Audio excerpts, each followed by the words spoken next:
বন্ধুদের আমার সিপাহীজলা জেলা পরিষদে অনেক অনেক স্বাগত জানাই। আজকে একটা বিশেষ কারণে আপনাদের সঙ্গে মিলিত হয়েছি।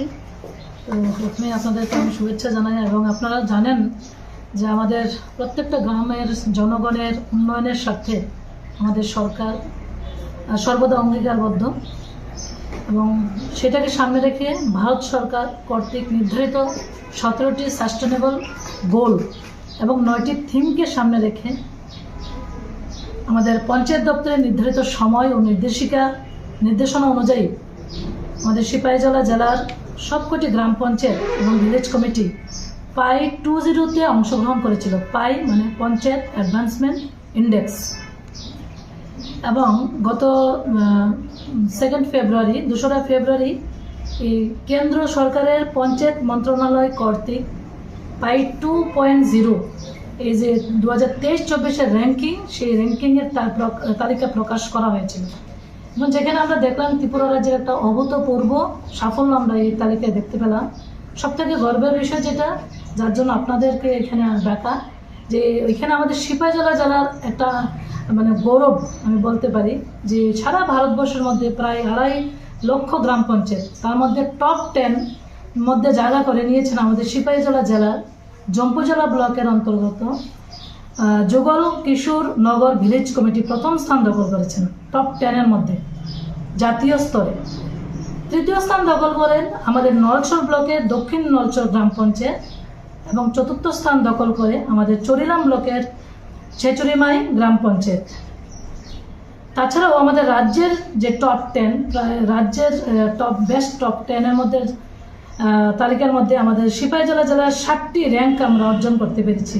তো এটা বিশাল বড় অ্যাচিভমেন্ট আমি বলবো আমাদের এই জেলার জন্য, যার মধ্যে সিপাহীজলা জেলার অন্তর্গত জম্পুজলা ব্লকের যুগল কিশোরনগর ভিলেজ কমিটি প্রথম স্থান দখল করেছে, নলছর ব্লকের দক্ষিণ নলছর দ্বিতীয় স্থান, চরিলাম ব্লকের ছেচুরিমাই গ্রাম পঞ্চায়েত তৃতীয় স্থান, মোহনপুর ব্লকের গ্রামতলী গ্রাম পঞ্চায়েত চতুর্থ স্থান, নলছর ব্লকের চৌমুনি গ্রাম পঞ্চায়েত পঞ্চম স্থান ও শিবনগর গ্রাম পঞ্চায়েত ষষ্ঠ স্থান এবং জম্পুজলা ব্লকের অধীন পশ্চিম টাকারজলা ভিলেজ কমিটি নবম স্থান দখল করেন। তো এই যে বড় সাফল্য আমরা সিপাহীজলা জেলা পরিষদ জেলা পেয়েছি, তার জন্য আমি আমার ব্যক্তিগত পক্ষ থেকে এবং আমার এই সিপাহীজলা জেলার পক্ষ থেকে আমাদের দেশের জনপ্রিয় প্রধানমন্ত্রী, যশস্বী প্রধানমন্ত্রী আদরণীয় শ্রদ্ধেয় নরেন্দ্র মোদীজিকে আমি আন্তরিকভাবে ধন্যবাদ জানাচ্ছি। পাশাপাশি ধন্যবাদ জানাচ্ছি আমাদের কেন্দ্রীয় পঞ্চায়েত মন্ত্রী সম্মানীয় শ্রীযুক্ত রাজীব রঞ্জন সিং মহোদয়কে। ধন্যবাদ জানাচ্ছি আমাদের রাজ্যের জাতি জনজাতির জনপ্রিয় মুখ্যমন্ত্রী ডক্টর প্রফেসর মানিক সাহা মহোদয়কে। আমি ধন্যবাদ জানাচ্ছি আমাদের ত্রিপুরা সরকারের মাননীয় পঞ্চায়েত মন্ত্রী শ্রীযুক্ত কিশোর বর্মন মহোদয়কে এবং সর্বোপরি আপনাদের মাধ্যমে আমি এই সাফল্যের জন্য ধন্যবাদ জানাচ্ছি এই জেলার সমস্ত অংশের জনগণকে, সমস্ত জনপ্রতিনিধিগণ এবং সরকারি আধিকারিক থেকে শুরু করে কর্মচারী ভাই বোনদের আমি আন্তরিকভাবে ধন্যবাদ জানাচ্ছি। আমি ধন্যবাদ জানাচ্ছি কারণ আমাদের এই সাফল্যের পেছনে আপনারা জানেন, যে কোনো একটা মানে ভালোভাবে যখন আমরা একটা সমন্বয় নিয়ে কাজ করি তখনই সাফল্য পাওয়া যায়।